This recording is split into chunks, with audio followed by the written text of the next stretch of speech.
Mheshimiwa Naibu Spika, naomba nitumie nafasi hii kuambia waheshimiwa wabunge kuna magari ya OCCID wapelelezi wa wilaya kufika mwezi Agosti, Mungu akijalia, tunapanga kuyasambaza nchi nzima kila wilaya ili kuimarisha ulinzi na usalama.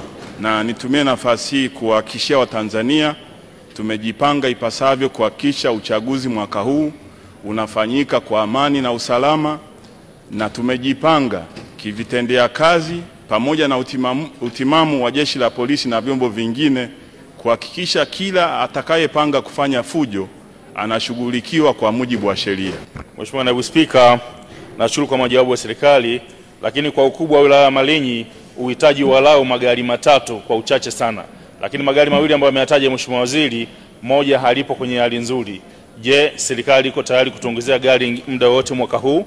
Hilo la kwanza. Lakini ya pili, shukrani kwa Mheshimiwa Waziri na Kamanda IGP kwa kutupatia fedha kwa ajili ya ujenzi wa kituo cha polisi kwa maana cha OCD katika eneo la Kipingo. Asante sana, nasubiri majawabu ya swali la kwanza. Mheshimiwa Waziri.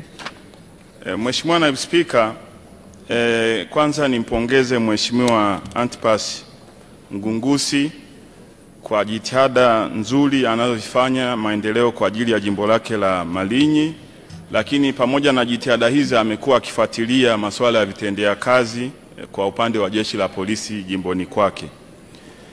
Kuhusu swali lake la gari nyingine kwa ajili ya kuimarisha usalama kule Malinyi, naomba ni muahidi Mheshimiwa Antipasi tutaongeza gari lingine kwenye miezi ijayo, gari la OCCID ili kwenda kuimarisha ulinzi kwenye jimbo lake.